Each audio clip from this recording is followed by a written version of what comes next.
os polos do Pedagogia Bilíngue, mas de novo, novamente, não há em São Paulo. Em São Paulo nós não temos nenhum.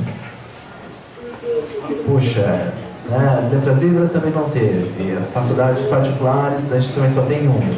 E depois, Pedagogia Bilíngue não tem nenhum. Então São Paulo, a gente precisa que São Paulo faça parcerias para que tenhamos novos. Quem sabe aqui na UFABC, a Unifesp. Então a gente precisa dessas parcerias, os professores, quem se responsabiliza aí, e é muito difícil, porque tem questões de verbas, várias questões relacionadas a convênios.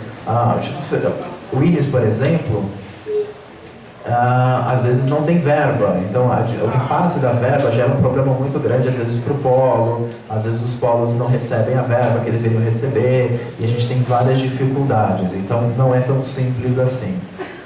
Para quem tiver vontade de participar, fiquem à vontade. Tá aqui um link, é um link que eu peguei do YouTube, é um recorte que eu coloquei aqui, para vocês darem uma olhada. Quando eu dar uma olhada na internet, uma pesquisa simples no Google, eu não achei, mas eu só achei no YouTube. Foi por isso que eu deixei uma foto aqui dos 12 polos. Esse é o Interpret, então são 12 polos no Brasil inteiro, somando-se 360 alunos. 30 vagas para cada um, 360 alunos. Então são 360 vagas no Brasil todo. Isso é um começo do curso de Pedagogia Bilíngue.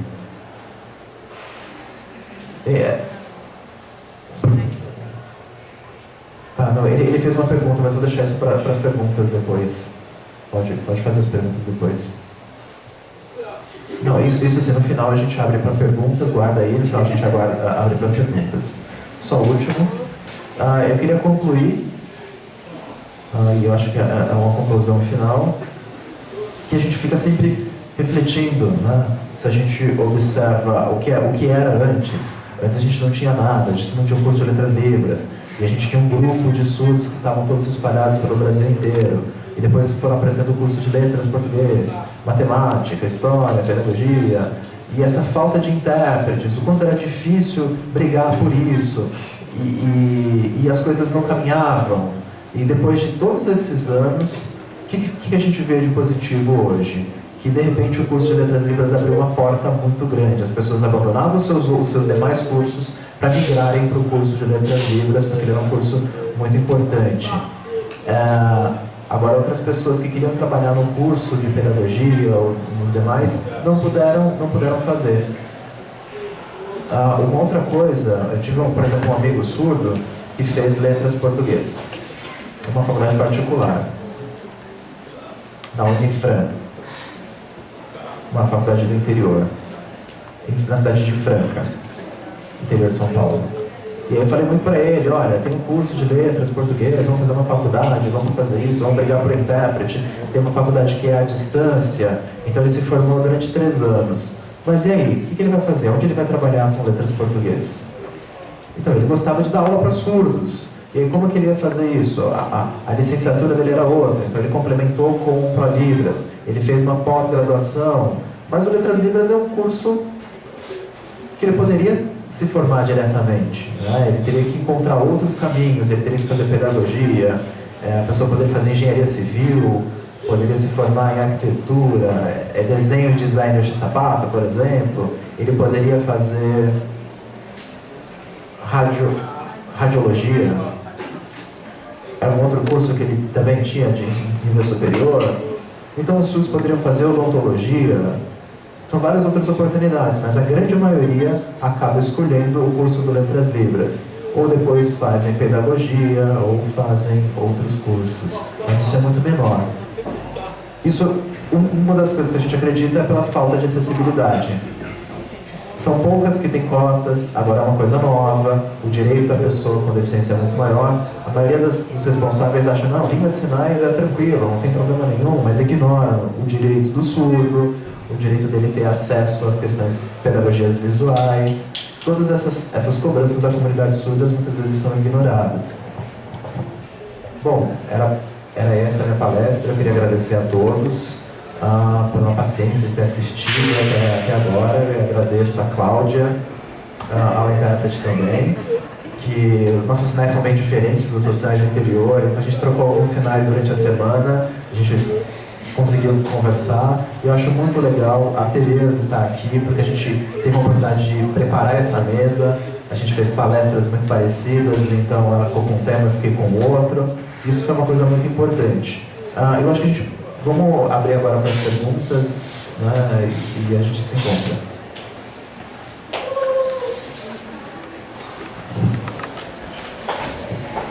Eu queria agradecer você, Rafael. Pode sentar. Obrigado.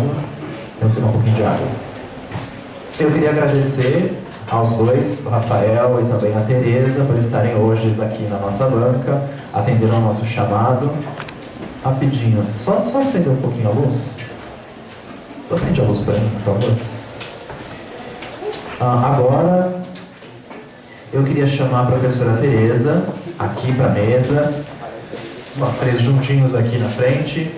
E vocês, se tiverem perguntas, fiquem à vontade, eu vou abrir o debate. O debate está aberto e eu acho que a gente tem quanto é o nosso tempo? A gente tem mais ou menos uns 20 minutos para a pergunta, tudo bem? Então vai dar tempo. Vamos deixar a professora Tereza.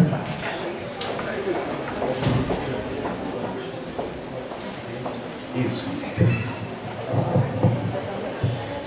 Quem quiser pode levantar a mão.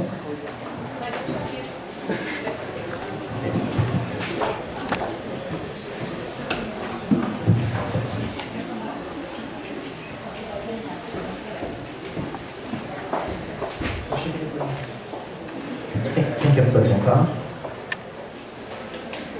Pode vir na frente.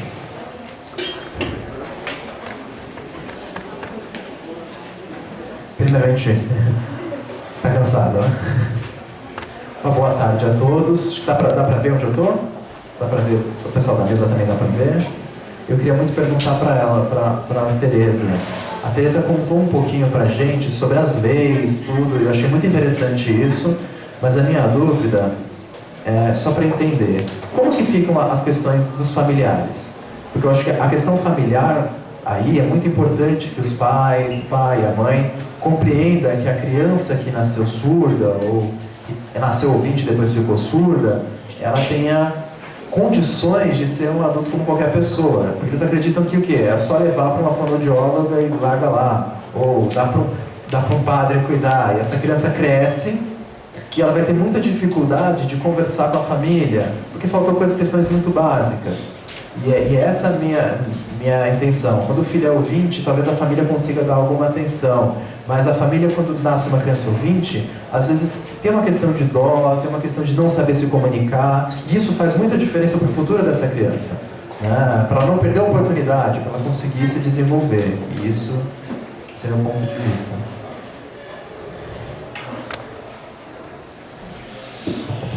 A Tereza responde. Acho essa experiência e o contato com surdos muito rica, mas a família, muitas vezes a família não vai aceitar o uso da língua de sinais, não vai querer esse tipo de comunicação. Mas é importante deixar claro para a família que a responsabilidade pelo desenvolvimento dessa criança, da linguagem do surdo, está nas mãos deles. Se ela vai acessar uma escola com 7 anos de idade, imagine uma criança que começou desde o começo, aprendendo a ler, escrever, aprendendo desde cedo. E aí ela com 7 anos de idade aprende a ler, escrever e língua de sinais tudo ao mesmo tempo. Fica uma coisa às vezes um pouco confusa. Ela chega na escola fazendo sinais caseiros, a gente tem uma comunicação total. Então, essa falta de estímulo é algo muito preocupante. Agora, se a gente tem uma família que recebeu acesso à informação, a família pode, desde o começo, utilizar a língua de sinais, mesmo com dificuldade. Essa família vai aprendendo aos poucos, vai tendo mais informação, compreendendo a língua de sinais, e esse preconceito anteriormente cai por terra. Então, assim, esse desenvolvimento da criança, infelizmente, depende da família. Quando a família não aceita, isso é uma dificuldade. Agora, o que a gente faz? A gente briga com a família? É uma decisão da família. Não tem como a gente intervir diretamente dessa maneira. A gente pode passar informação, usar outras estratégias, mas obrigar a família a fazer alguma coisa disso não é dispositivo ético e moral que eu possa obrigar a família a fazer isso. Infelizmente não é dessa maneira. Mas existem consequências para essa criança surda e para os demais. Então, o direito da criança e o aprendizado dela no momento certo vai produzir muitos efeitos. Fazer uma comparação com o menino que nasceu com os lobos. Vocês já assistiram o filme, o Menino Lobo. Isso que acontece com uma criança surda, é algo muito parecido. Essa criança não se desenvolve na sua linguagem, na sua língua, no seu contato, e isso acontece com muita frequência com os surdos, e infelizmente isso pode sobrecarregar sobre a família.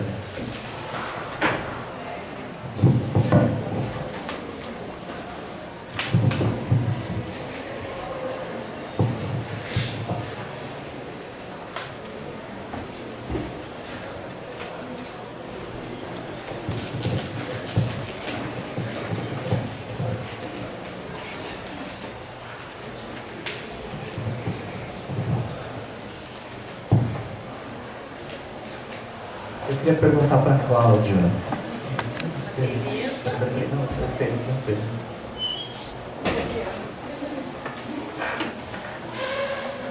Eu queria perguntar para a professora Tereza sobre as questões profissionais e área de trabalho com alunos surdos. Eu queria saber, porque eu não entendi muito bem, eu queria saber como, por exemplo, como que você faz um curso do Letras Libras.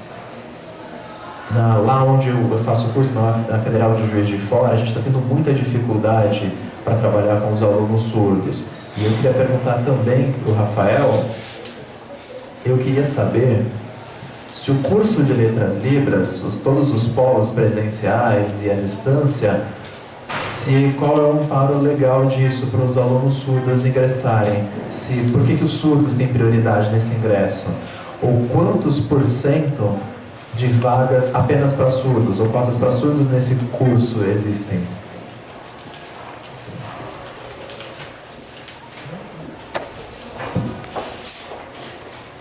Respondendo a primeira pergunta, eu acredito que há um tempo atrás, no curso do Letras Libras, nós tínhamos professores de linguísticas formadas em doutorado, que eram ouvintes, na sala de aula com vários alunos surdos e alunos ouvintes. Mesmo professores ouvintes davam aula toda em língua de sinais, não utilizavam intérpretes no curso do Letras Libras.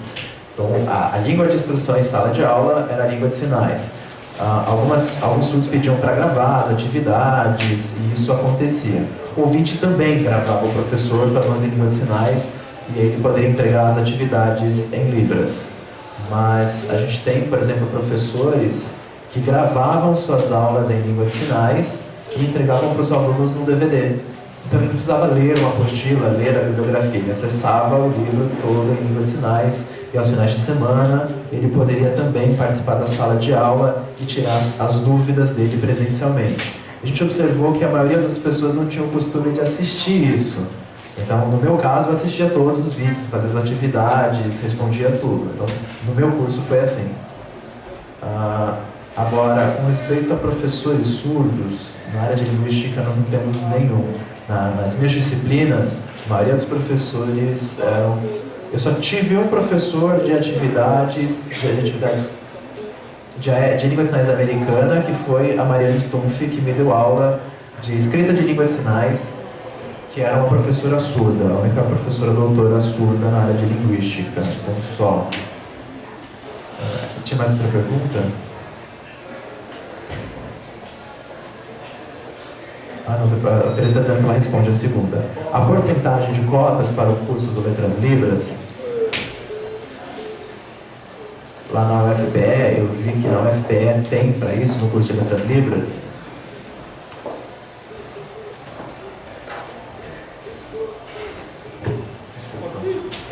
tem 22 alunos surdos e 8 ouvintes que ingressaram. Então, de 22, 8 alunos surdos. No Letras Libras da UFSC, nós temos 20 ingressantes surdos e 20 vagas para ouvintes. Então, a gente observa que ele tem caído bastante. Agora, a gente tem uma turma muito menor. Então, eles estão pensando em ingressar 30 e 30 ouvintes e 30 surdos, cada um no seu curso. E lá a gente sabe, eu sei que em Pernambuco, no Ceará, desculpa, Pernambuco, são 122 e 8 surdos, então são muito mais alunos surdos, professores de licenciatura surdos, do que ouvintes intérpretes. Respondendo a sua pergunta, professor de gramática, professor de linguística, a maioria precisa dessa área. Uma pergunta para você. Professor de Libras.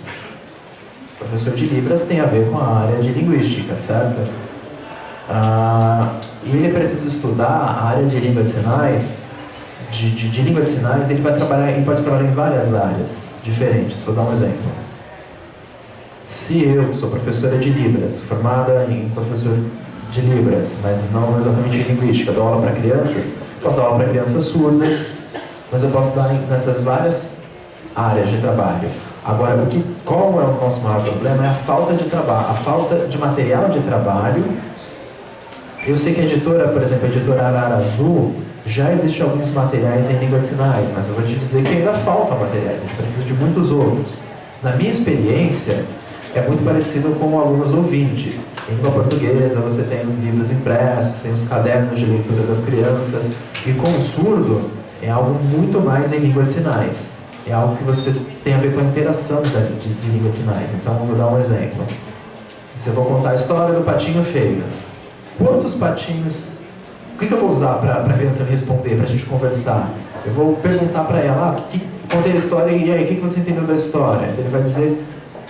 Não vai saber dizer, então eu pergunto, quantos patinhos tem? Os patinhos são bonitos? Como eles são?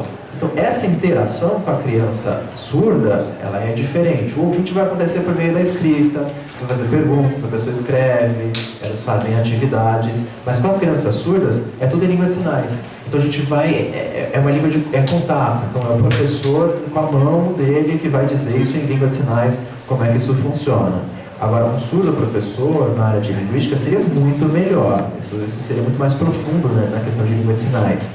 Então, eu acho que a gente deveria pensar na língua de sinais.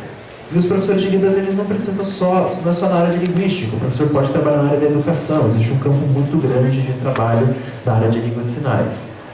Na educação é uma delas.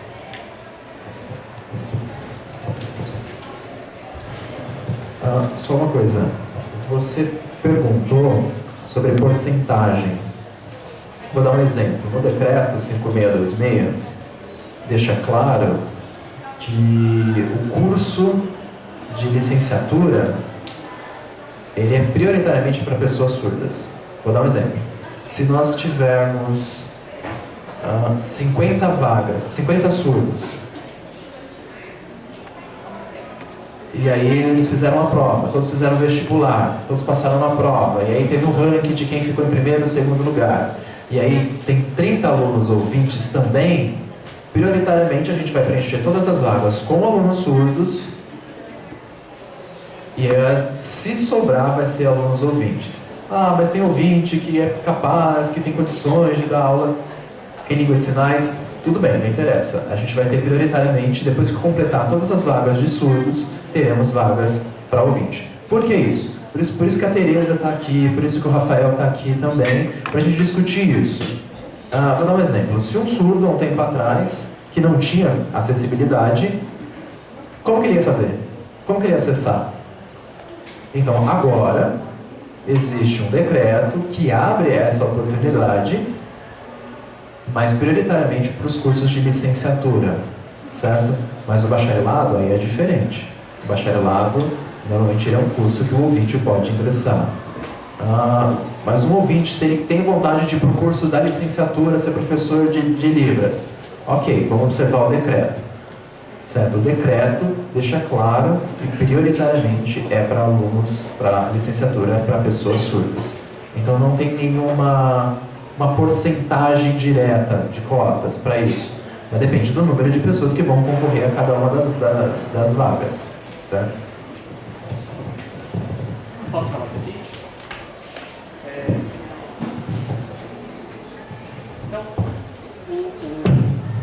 O Eliano só questionou essa questão do... Pronto. Não, o Eliano O Eliandro questionou essa questão da porcentagem, porque lá na UFJF, lá onde a gente estuda, tem um total de 30 vagas no curso de Letras Libras e Licenciatura. E o que está acontecendo? Lá, apenas 3 vagas são para surdo. As outras restantes são para quem tirar a melhor nota do Enem. Então, quando a gente lê no decreto vagas destinadas principalmente para pessoas surdas, esse principal define alguma quantidade, porque assim, tá lá principal, mas cada um entende a lei, o Ministério Público entende de um jeito, a Defensoria Pública entende de outro. Então ele questionou essa questão de porcentagem devido ao que ocorre lá na universidade, ou que a gente presencia. Então 30 vagas, 3 para surdos, 27 para quem tirar a melhor nota no Enem. Então era só isso, então por isso que ele questionou.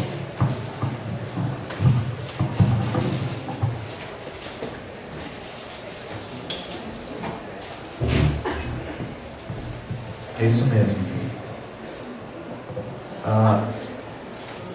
Na verdade, é muito complicado esse tipo de interpretação do decreto, porque o decreto não fala mesmo em porcentagem quando fala prioritariamente. No caminho inverso da proposta do curso, então as pessoas colocam quantas vagas, as pessoas definem uma vaga.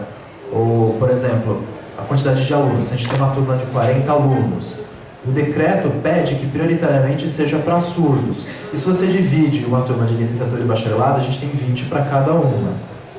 20 surdos e 20 ouvintes. Isso é o que acontece lá na UFSC. Isso que acontece, por exemplo, o pessoal na UFPE, Federal do Pernambuco. Então lá aconteceu exatamente diferente. A quantidade de ouvintes era muito menor. A gente tinha muito mais alunos, 22 alunos ouvintes, 22 alunos surdos e 8 alunos ouvintes. Então depende da proposta do curso, isso depende muito de cada região. A Teresa complementando. Também o decreto não deixa muito claro como isso deve ocorrer. Infelizmente, então, falta-se a gente entender. A gente precisa ainda melhorar esse decreto e outras legislações como essa. Por exemplo, a formação é prioritariamente para surdos. Ok, mas isso ainda está um pouco confuso no decreto. A gente precisa fazer algumas melhorias nesse texto. Eu acho essa é uma ótima pergunta. Só complementando ao Rafael, eu estava dando uma olhada com o pessoal do Maranhão, Mato Grosso do Sul, e lá no Mato Grosso do Sul tem alguns cursos de letras libras também, que são de universidades públicas, e aí você falou que não tem universidades públicas de letras libras de São Paulo. São Paulo é Mato Grosso do Sul. Lá parece que tem sim, na Faculdade de Dourados. Na Universidade Federal Grande Dourados. Lá tem. Mas eu acho que faltou mesmo aqui em São Paulo. Aqui é o único lugar que não tem até hoje, infelizmente.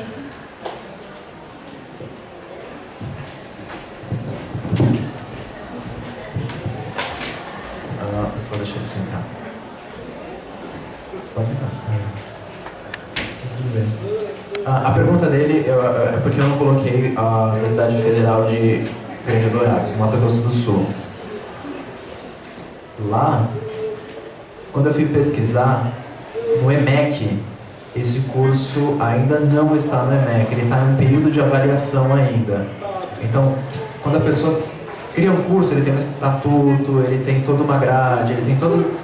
São várias coisas, como o pessoal do Letras Libras do Mato Grosso do Sul. Então, o que faltou foi a efetivação do curso. Esse foi um dos motivos de eu não colocar, mas eu sei que ele existe sim. Segundo, no Mato Grosso do Sul ou da Unislav, são cursos presenciais à distância, gratuitos, e depois Unisalv. É um curso particular, semipresencial, então você tem as duas coisas. Você tem o presencial e tem o curso à distância. Infelizmente, em São Paulo, está faltando mesmo abrir um curso de Letras Libras. E ter um polo, minimamente um polo aqui. Então, acho que é uma proposta do movimento agora, da gente aproveitar e ter uma proposta e alguém assumir essa responsabilidade. É um peso, é um trabalho, mas é necessário dar início.